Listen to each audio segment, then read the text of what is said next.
Assalamualaikum warahmatullahi wabarakatuh. Alhamdulillahi rabbil alamin wa bihi nasta'in ala umuri dunya waddin. Wassalatu wassalamu ala Rasulillah wa ala alihi wa sahbihi wa man tabi'ahu wa nasarahu wa wala. Rabbi shrah li sadri wa yassir li amri wahlul 'uqdatam min lisani yafqahu qawli, amma ba'd. Allahumma inni zalamtu nafsi zulman katsira wa la yaghfiru dzunuba illa ant faghfir li maghfiratan min 'indik warhamni innaka antal ghafurur rahim. Muslimin muslimat, saudara-saudari yang dikasihi, yang dimuliakan Allah Subhanahu wa taala. Pertama sekali, marilah kita mengaturkan syukur kehadrat Allah Subhanahu wa taala. Masih lagi dapat kita bersama meneruskan beberapa program yang dirancang.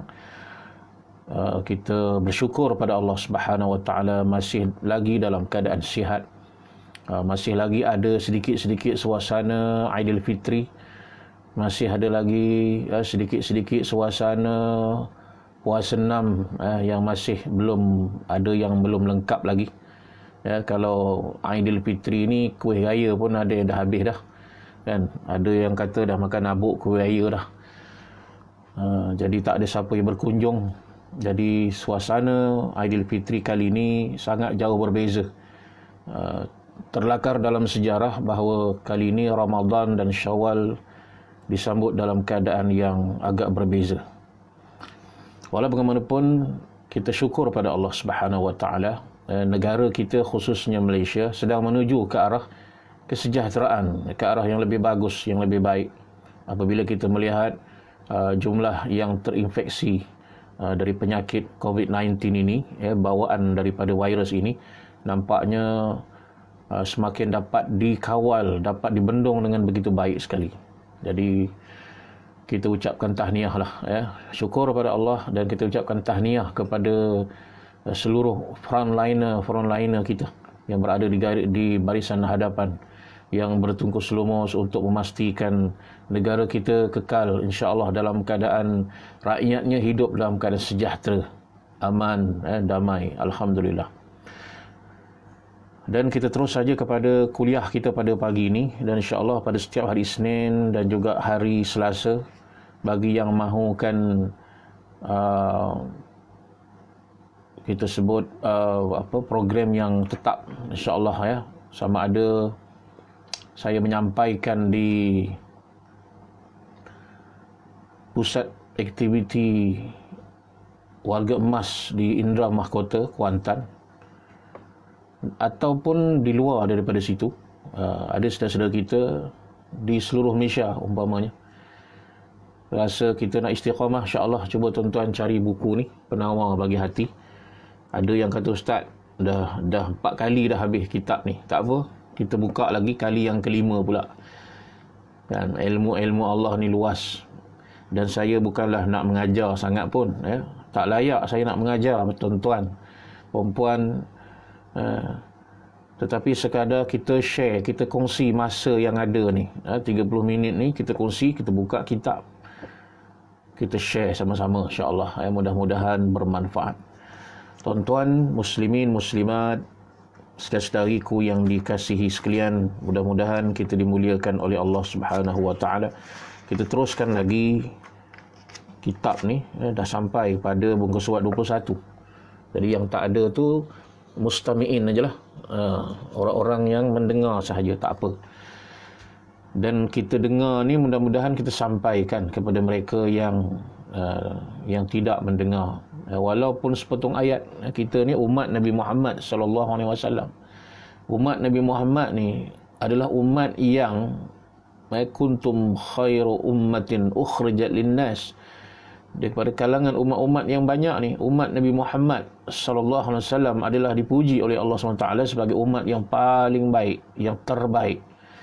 Kerana dua kerja yang dia buat. Pertama, dia menyuruh melakukan kebaikan-kebaikan. Tak penat-penat, tak jemu-jemu suruh orang buat baik.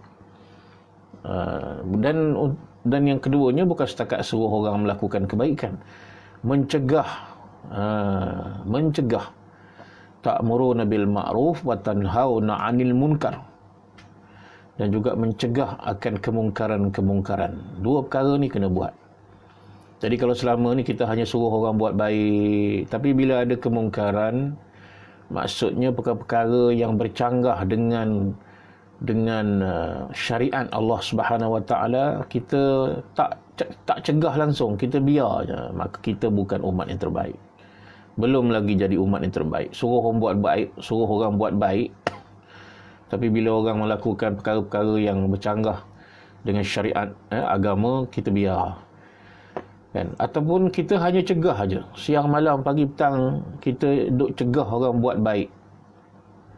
Ya, atau cegah orang buat yang tak baik, mencegah kemungkaran. Tapi tak suruh orang buat benda baik. Malah kadang-kadang orang nak buat benda-benda yang baik, dia halang. Maka kita bukanlah umat yang terbaik. Dan bila kita sebut umat Nabi Muhammad sallallahu alaihi wasallam, yang pertama, dia bertindak ataupun dia menunjukkan buktinya dia sebagai umat Nabi Muhammad sallallahu alaihi wasallam. Yang pertama sekali, kalau kita tengok ciri-ciri Nabi itu, ciri-ciri Nabi, dia tak perlu sampai pada orang lain. Kan, sebab tu beza Nabi dan Rasul. Kalau Nabi ni dia dapat wahyu untuk dia je. Dia tak wajib untuk sampaikan kepada siapa-siapa. Untuk dia pakai seorang-seorang dia je. Atau pada umat-umat yang tertentu sahaja. Atau untuk kelompok-kelompok tertentu sahaja. Tetapi bila sebut Rasul, dia juga adalah Nabi. Maksudnya, selain daripada dia mendapat wahyu, dia juga mesti menyampaikan wahyu itu kepada umat dia. Sampaikan. Jadi kita umat Nabi Muhammad. Salah kalau kita hanya sekadar dapat satu perkara, kita simpan untuk kita ya. Yang penting aku masuk surga seorang-seorang. Kita mesti sampaikan kepada manusia lain. Jadi itulah dia. Sebab tu kita mengucap wa asyhadu anna Muhammadar Rasul. Kita tak sebut wa asyhadu anna Muhammadan Nabiyullah. Apa beza Nabi dan Rasul? Ni kita bila sekolah menengah dulu dah belajar. Sekolah rendah dah belajar dah. Nabi dan Rasul beza dia apa? Jadi kalau ada orang dia sekadar amal agama ni untuk dia seorang-seorang je, dia tak nak sampaikan pada orang lain, dia sekadar Nabi, dia sekadar umat Nabi je, dia tak tahu bahawa Rasulullah SAW juga adalah Rasul.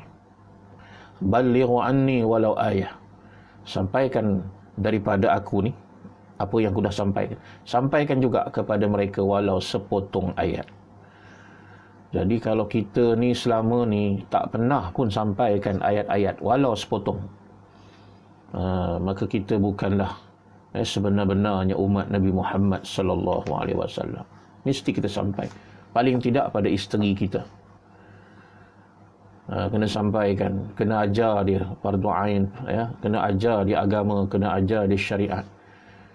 Kena sampaikan yang ini hukumnya haram, yang ini hukumnya yang ini sunat. Kena sampaikan walaupun tak suka. Isteri pun begitu juga. Mesti ada dalam jiwa dia nak menyampaikan akan wahyu-wahyu ni kepada orang lain. Semua umat Nabi Muhammad mesti. Hatta kepada yang bukan Islam sekalipun, kita mesti sampaikan Islam itu kepada mereka. Jangan sampai besok di padang mahsyar kita didakwa di hadapan Allah Subhanahu Wa Taala kerana kita tak pernah pun menceritakan kebaikan-kebaikan Islam kepada yang bukan Islam. Malah menunjukkan satu tingkah laku akhlak yang tidak baik kepada yang non-Muslim. Kita tunjukkan perangai yang tidak baik kepada yang bukan Islam. Maka bertambah-tambahlah lagi kita ni menjadi fitnah, kita ni menjadi sebab orang benci kepada agama Allah. Na'udzubillah min dzalik. Kita terus saja kepada muka surat 21, fasal yang kedua pada menyatakan telinga. Hari itu mata. Jadi kita kena kawal mata ni rupanya. Bulan Ramadan hari itu bolehlah kita kawal mata. Dalam keadaan kita berlapar, kita ingat ana saim, aku puasa. Tapi jangan bulan Ramadan sahaja. Keluar daripada bulan Ramadan, mata ni tetap Allah Ta'ala yang punya. Jadi kita kena ikut apa kehendak pemilik mata ni. Kita tak boleh kata mata ni aku yang punya. Suka hati akulah nak buat apa, nak tengok apa. Jadi bagi kita yang mengaji kitab ni, maka mata ni kita kena kawal. Jangan kita melihat perkara-perkara yang mendatangkan marah Allah Subhanahu wa taala. Yang keduanya, pada menyatakan telinga, muka surat 21 ya. Saya baca kitab ni. Ya, ketahui olehmu bahawasanya telinga itu menjadikan dia oleh Allah. Maksudnya Allah yang menjadikan telinga. Ya, kerana beberapa faedah bangsa dunia dan beberapa faedah yang bangsa akhirat. Itulah bahasa kitab ni. Jadi Allah Ta'ala ciptakan, ya, Allah Ta'ala yang menjadikan telinga ni tadi untuk faedah kegunaan dunia dan juga akhirat, maksudnya. Maka setengah daripada segala faedah yang bangsa dunia bersedap-sedap dengan yang didengar, itu fungsi telinga. Supaya dengan telinga kita ni, kita merasakan nikmat mendengar apa sahajalah yang boleh didengar dan menyampaikan ia kepada memahamkan. Bila kita dah dengar, barulah kita mudah nak memahamkan segala perkataan yang didengar. Jadi proses nak mendapatkan sesuatu perkara yang disebut sebagai ilmu, satu benda yang kita nak tahu, dia datang daripada telinga kita. Daripada telinga, kata dia orang, daripada telinga ni tadi, barulah proses berikutnya menyampaikan untuk nak memahamkan apa yang kita dengar tu tadi. Dan setengah daripada segala faedah yang bangsa akhirat itu mendengar ia akan Al-Quran dan hadis Nabi SAW. Jadi itu sebenarnya telinga Allah Ta'ala cipta ni, pertama sekali untuk faedah dunia, untuk faedah akhirat. Untuk faedah dunia ni, supaya kita dapat bersedap-sedap katanya, untuk kita merasa enak ataupun apa kita panggil, merasa nikmat mendengar. Dan sebenarnya nikmat telinga ni Allah Ta'ala ciptakan, memang nikmat kita mendengar, segala-gala yang boleh didengar. Segala bunyi boleh kita dengar. Suara-suara yang datang dari alam, petirnya, guruhnya, suara air yang mengalir, suara burung-burung yang berkicau, suara ombak di laut yang memukul pantai tidak henti-hentinya, suara angin yang bertiup, semua suara ni dapat kita dengar. Dan apabila kita dengar orang berkata-kata, orang bercakap, maka telinga kita mendengar. Dan setelah telinga kita mendengar, otak kita memproses, lalu datanglah kefahaman. Lalulah dia menjadi perantara yang sangat penting untuk kita memahamkan sesuatu. Dan untuk kegunaan akhirat pula, telinga ni sebenarnya adalah untuk diperdengarkan kalam-kalam Allah Subhanahu wa taala dan kalam-kalam Nabi SAW. Hari inilah kita tanya, hari ini banyak mana dah hari ini telinga kita ni mendengar kalam-kalam Allah? Kadang-kadang tak sempat pun kan. Bangun pagi dah ada yang bangun pagi terlambat, dah berlari-lari pergi bilik mandi, ada yang tak mandi pergi pejabat pun ada kan. Terus ambil kunci kereta, start kereta, terus pergi pejabat kan. Maksudnya bukan salah pergi pejabat tu, tapi harinya dimulakan dengan hal-hal yang duniawi. Apa kata mulakan kehidupan pagi dengan sembahyang subuhnya kan. Sempat lagi kita sembahyang subuh, kita zikir maksurat contohnya pagi-pagi. Jadi telinga kita ni kita perdendangkan, kita perdengarkan dulu dengan kalam-kalam Allah. Dengar ayat-ayat Quran. Paling tidak kita malas pun, kita bukalah bacaan-bacaan Quran tu, telinga kita biar dengar. Dalam perjalanan pergi pejabat tu, selain daripada dengar lagu-lagu, macam-macam jenis lagu, apa kata kita sesekali kita ubah pula dengan dengar pula bacaan-bacaan Quran. Kena banyakkan dengar Quran berbanding dengan dengar benda-benda duniawi ni. Itu fungsi telinga kita. Kalau telinga kita ni, inilah telinga besok di akhirat. Tak ada telinga lain dah kan. Telinga kita ni besok dia mati bersama jasad kita, hancur dalam tanah, bersepati dengan tanah. Lalu Allah ciptakan yang asal, telinga yang asal semula, nanti didakwa di hadapan Allah di Mahkamah Agung. Besok di akhirat telinga kita ni pun akan disoal oleh Allah Subhanahu Wa Taala. Telinga yang mana ni? Telinga yang baru ke telinga yang lama? Telinga yang lama yang kita guna di dunia ni. Telinga ni lah yang kita nak bawa masuk ke akhirat nanti. Nak bawa masuk syurga nanti.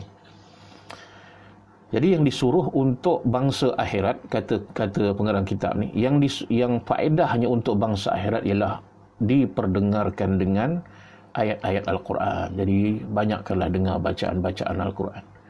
Jadikanlah bila kita dengar bacaan-bacaan Quran tu jadi meruntun hati kita.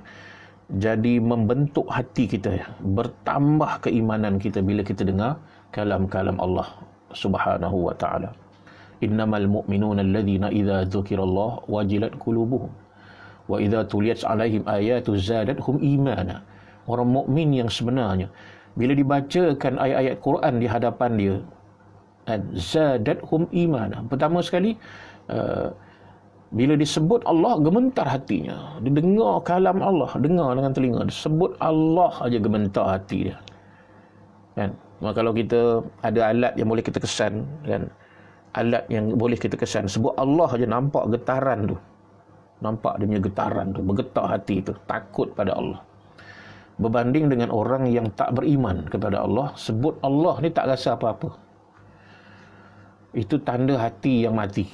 Hati yang hidup, bila sebut Allah, dia ada denyutan, ada getaran. Sebab tu bila kita zikir pada Allah, subhanallah, subhanallah, subhanallah, alhamdulillah, alhamdulillah, alhamdulillah, sebenarnya kajian menunjukkan bahawa hati kita ni jadi bergetar, jadi sentiasa berdenyut hidup dia. Sebab tu zikir adalah seumpama air pada ikan. Zikir adalah seumpama air pada ikan. Ikan akan mati kalau tidak ada air. Serupa juga dengan hati kita. Hati kita kalau nak bagi hidup terus ialah dengan zikrullah, dengan zikir kepada Allah Subhanahu Wa Taala. Sentiasa tidak putus ingat kepada Allah, sebut akan Allah Subhanahu Wa Taala. Jadi pertama sekali, bangsa untuk akhirat telinga kita ni ialah supaya kita perdengarkan kalam-kalam Allah ataupun ayat-ayat Al-Quran. Perbanyakkan dengar bacaan Quran. Dan orang mukmin bila sebut Allah, gementar hatinya, dan bila dibacakan ayat-ayat Al-Quran di hadapan dia, zadathum imana, bertambah iman dia. Dia tak kata, semak, aku tak nak dengar bacaan Quran ni, semak aku nak dengar. Dan telinga aku ni tak apa nak dengar ayat Quran. Dengar azan aja pun tak selesa, hati aku jadi resah, gelisah. Ni sebenarnya hati yang tak sihat. Hati yang tak sihat. Sebab tu kalau kita tengok orang yang ru'yah, ya, yang orang-orang yang pakar ni, ustaz-ustaz kita yang buat ru'yah pada orang yang terkena gangguan-gangguan sihir, jin dan sebagainya, bila baca ayat Quran, maka dia akan mengeletar, mengelupur dia. Dia takut nak dengar, ya, kalimah-kalimah Al-Quran, kalimah-kalimah kalam-kalam Allah. Sebab kalam-kalam Allah adalah kalam-kalam yang tertinggi di alam ni. Tak ada kalam yang lebih tinggi daripada kalam-kalam Allah. Tidak ada yang lebih hebat daripada kalam-kalam Allah. Tak boleh kita kata kalam ni, cakap dia sama dengan cakap Allah. Tak boleh. Kalam Allah adalah kalam yang tertinggi sekali. Ya. Dan Allah Ta'ala turunkan kalam-kalam ini. Wa nunazzilu minal Qur'ani ma huwa shifaa'un wa rahmatun lil mu'minin. Al-Quran itu adalah sebagai penyembuh. Sebutlah penyakit apa dalam dunia ni. Penyakit COVID-19. Maka dengan Al-Quran lah penyembuhan-penyembuhan itu. Dengan Al-Quran lah berlakunya penyembuhan-penyembuhan itu. Balik semula kepada bacaan kita ni. Jadi, bangsa, disebut kitab ni tadi, telinga ni untuk faedah bangsa akhirat adalah untuk kita perdengarkan kalam-kalam Allah, Al-Quran, dan juga hadis-hadis Nabi SAW. Jadi yang disuruh kita ni, dengar Al-Quran dan dengar hadis Nabi. Masalahnya kita hari ni terlampau sibuk dengan urusan-urusan dunia. Sehingga kan dalam satu hari tu nak dengar kalam-kalam ataupun hadis Nabi tak sempat. Dalam satu hari berapa hadis Nabi yang kita semak? Lepas tu kita nak dakwa, saya lah umat Nabi Muhammad. Nak semak satu kalam Nabi pun tak sempat. Jadi tuan-tuan, kerana kesibukan kita, ni saya mengajak diri saya sendiri biar telinga saya dengar. Mulut saya cakap, telinga saya mendengar. dalam satu hari cubalah kita baca hadis-hadis Nabi. Satu hari satu hadis, satu hari satu hadis. Ataupun kita cuba cari Sahih Bukhari tu yang tebal, lebih kurang. Kalau kita ada duit lebih sikit beli, harga dalam RM40. Atau Sahih Muslim. Sahih semua tu dah, tak perlu dipertikaikan tentang status hadisnya. Jadi kalau ada 5,000 hadis dalam Sahih Bukhari, kalau kita baru nak start hari ni, agak-agak bila boleh habis 5,000 hadis tu? Sahih Muslim, kalau kita belum mula-mula lagi. Kalau kita baru mulalah hari ni, ada 5,000 hadis lebih, bila nak habis? Na'udzubillah, kita minta-minta jauh lah, mati dalam keadaan tak sempat pun tengok hadis-hadis Nabi. Dan sedangkan banyak hadis-hadis Rasulullah, taraktu fikum amraini ma in tamassaktum bihima lan tadillu abadan, kitab Allah wa sunnati, atau kama qala, aku tinggalkan kepada kamu dua perkara. Nabi tak tinggalkan banyak perkara, dua je. Dua saja. Yang mana kalau kamu berpegang kedua-duanya, kamu tidak akan sesat selama-lamanya. Iaitulah kitab Allah dan sunnah Nabi ataupun hadis Nabi SAW. Jadi hadis ni apa? Ma'udhifu, apa yang disandarkan ila Nabi SAW, kepada Nabi SAW daripada perkataan, perbuatannya. Iqrar Nabi juga adalah hadis. Diam Nabi diam, tak cakap apa. Nabi tak cakap Nabi setuju, Nabi tak cakap Nabi tak setuju, Nabi diam juga adalah hadis Nabi SAW. Sama ada sebelum atau sesudah beliau diangkat, baginda diangkat menjadi Nabi dan juga Rasul.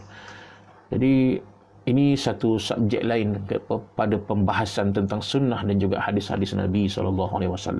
Balik semula kepada kita, kepada kitab ni.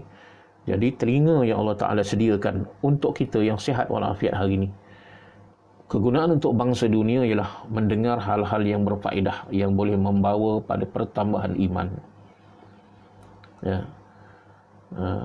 Dan untuk mencari ilmu, mendengar nasihat-nasihat yang terbaik dalam hidup kita. Kemudian diproses, kita memahaminya. Daripada proses pemahaman ini, kita jadi beramal dengan apa yang kita dengar. Dan begitu juga telinga ini untuk kegunaan akhirat, ialah dengan mendengarkan hadis-hadis Nabi SAW. Jadi tuan-tuan, daripada bacaan kitab ni, cuba kita bentuk satu tindakan bermula daripada hari ini. Satu hari satu hadis. Dan satu hari satu hadis. Cuba kita laksanakan insya-Allah. Dan kerana banyak ini segala faedah adalah pendengar itu lebih afdal daripada penglihat.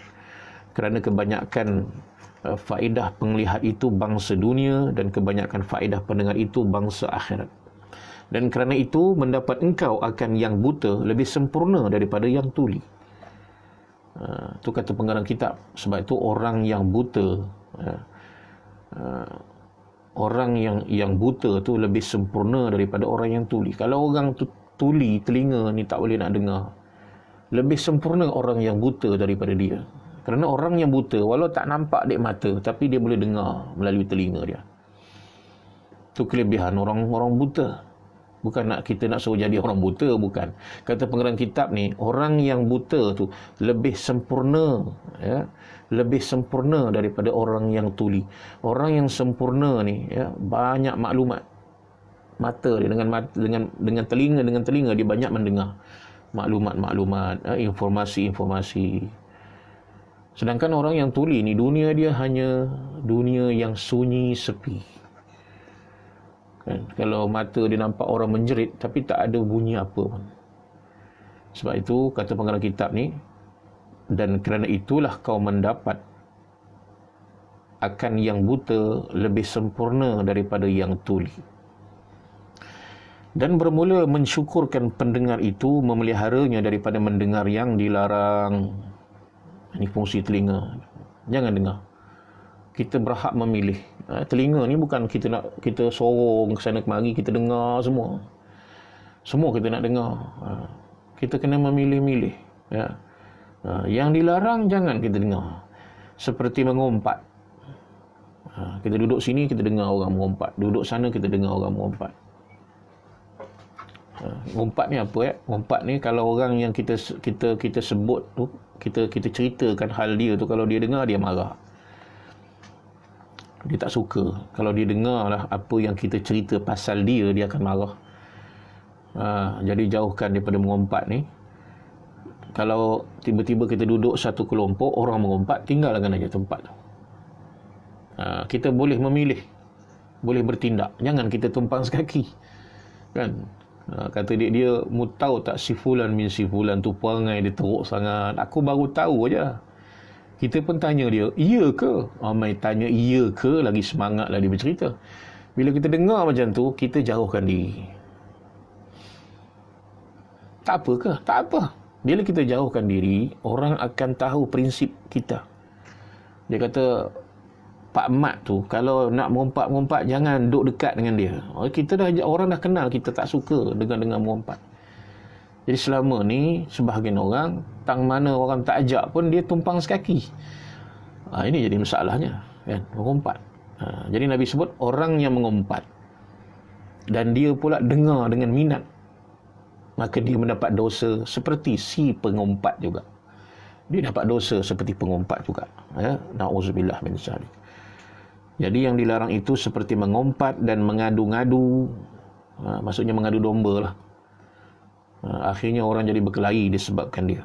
Dan segala perkataan yang tiada baik, maki hamun, tak salah kita dengar. Seperti bid'ah. Satu perkara yang tidak ada dalam agama. Lalu dijadikan seperti memang agama betul. Kita pula suka dengar benda-benda yang begitu, bid'ah. Dan berbantah-bantah. Kita suka dengar orang berkelahi. Kita suka dengar orang bertengkar, bertekak, kan, berbantah-bantah sampai nak berkelahi, sampai memutus silaturahim ni, kita suka dengar. Dan seperti mendengar suara perempuan. Ni satu lagi lah. Suara-suara perempuan dan muda belia, anak-anak gadis, suara-suara. Jika ditakuti daripadanya akan fitnah. Kalau kita boleh mendatangkan fitnah, janganlah kita duduk dengar. Dan seperti mendengar perkakas permainan yang diharamkan. Ada alat-alat yang diharamkan, yang mana kalau kita dengar juga boleh menyebabkan kita leka daripada beramal, leka daripada ingat kepada Allah Subhanahu Wa Taala. Ada alat-alat perkakas permainan yang diharamkan dengar, seperti serunai dan gendang. Seperti serunai, alat-alat tiup dan juga gendang-gendang. Jadi sebenarnya ini adalah catatan, pandangan daripada Abdul Qadir bin Abdul Muttalib Al-Indonesia Al-Mandili. Kalau kita rujuk lebih jauh lagi persoalan alat-alat muzik ni, di sana ada pembahasan para ulama. Dan tuan-tuan boleh rujuk halal dan haram dalam Islam oleh Profesor Yusuf Al-Qardawi berkaitan dengan alat-alat muzik yang diharamkan ini. Ada sebahagian mengatakan bahawa serunai dan gendang itu adalah sesuatu yang melarakan, boleh membawa kepada kesesatan. Jadi ini dibahaskan oleh para alim ulama. Sebenarnya ada alat-alat muzik yang memang direka, dibentuk, dicipta oleh para ulama sendiri. Ada ulama yang minat dari segi seni muzik ini, lalu diciptakan alat-alat muziknya. Dan ada yang mengatakan bahawa setiap alat tiupan itu yang merupakan suara-suara syaitan itu adalah bukan daripada hadis-hadis yang sahih. Ini kita tak nak bahaskan di sinilah.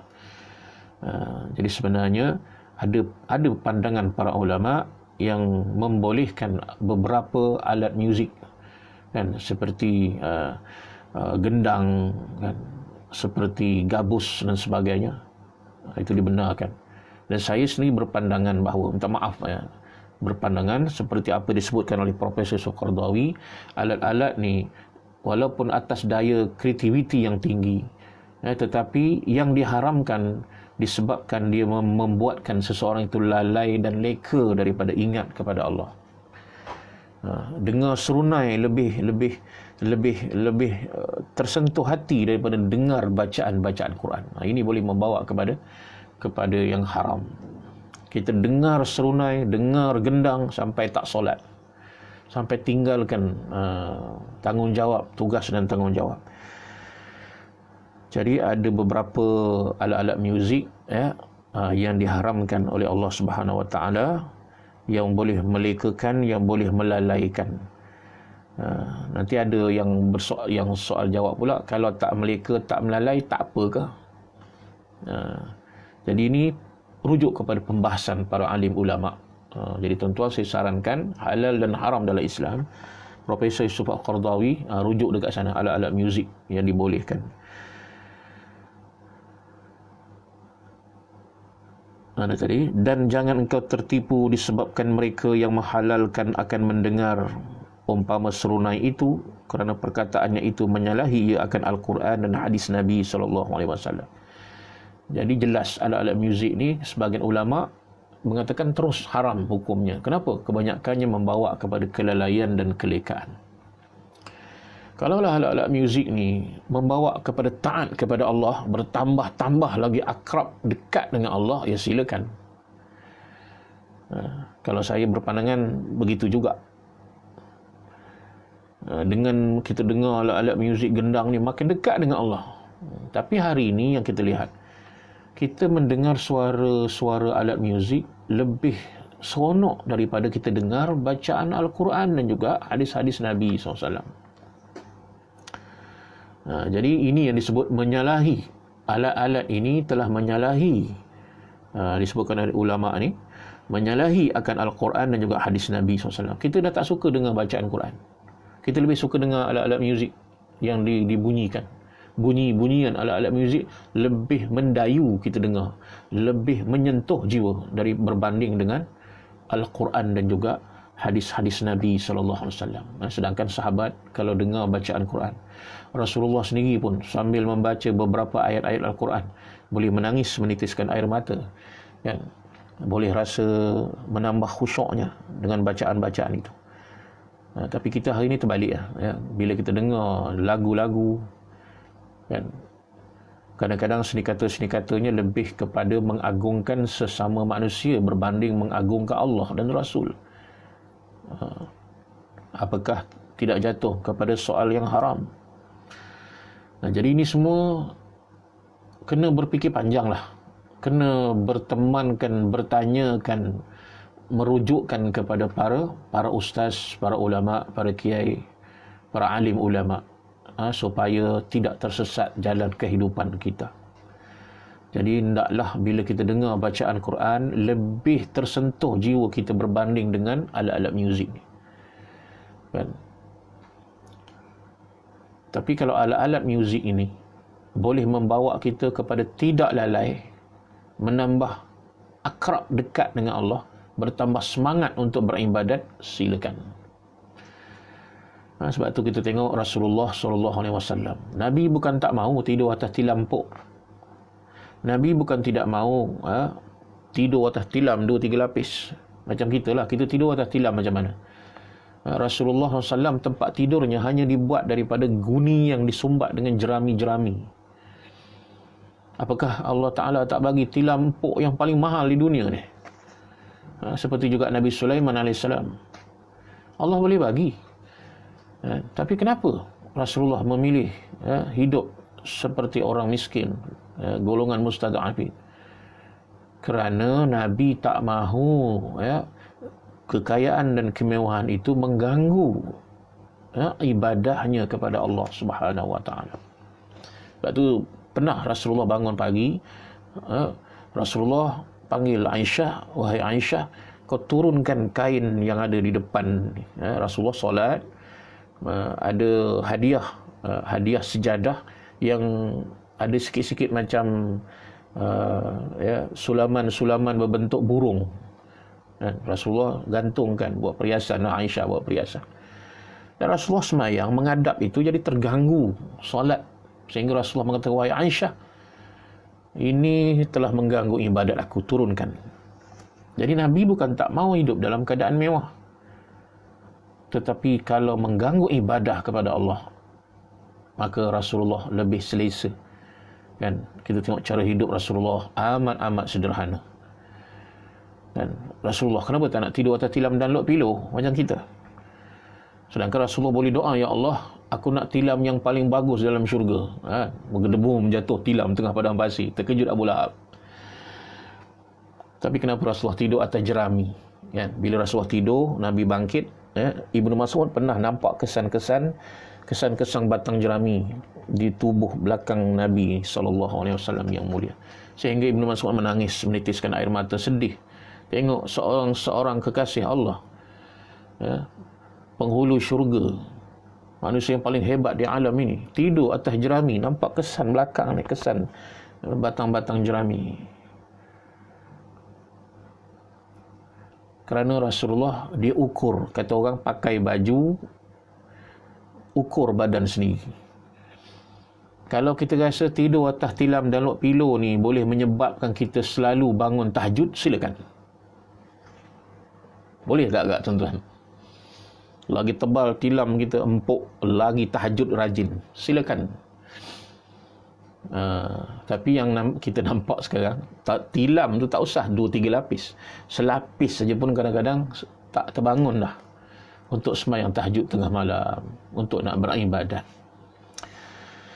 Jadi tuan-tuan muslimin muslimat yang dimuliakan Allah sekalian, kita lama dah nampaknya ni. Kita habiskan perenggan ni dulu.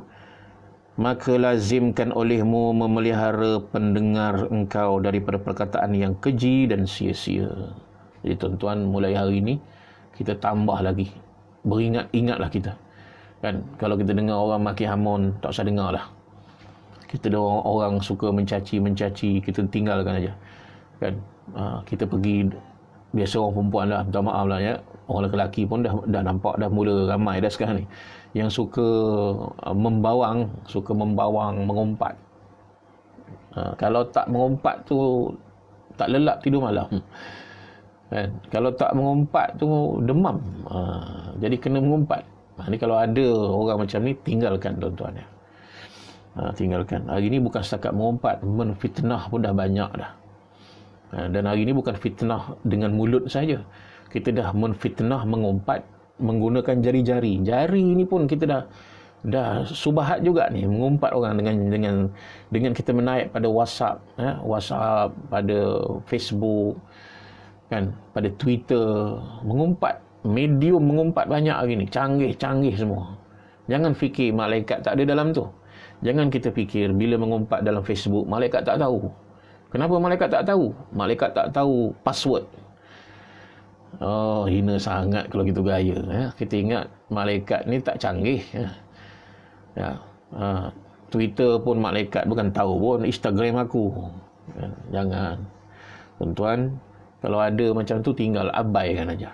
Kalau ada yang hantar forward dalam WhatsApp mengumpat, kita tak tahu sahih ke tidak berita tu. Kan? Maka kita abaikan aja, buang ajalah. Jadi ini maksudnya, lazimkan olehmu memelihara pendengar engkau daripada perkataan yang keji dan sia-sia, kerana mereka yang menuntut dengar bersekutu ia dengan mereka yang berkata-kata pada dosa perkataan yang haram itu, dan lagi pula bahawasanya mendengar perkataan yang sia-sia dan keji itu mendatangkan was-was ke dalam hati. Jadi kalau kita biarkan telinga kita ni, letak telinga situ, kita dengar orang mengumpat, kita selesa, kita dengar orang mencaci, kita selesa, maka kata pengarang kitab ni, akan datanglah satu penyakit dalam hati kita, iaitu was-was. Betul ke tidak ni? Benar ke tidak ni?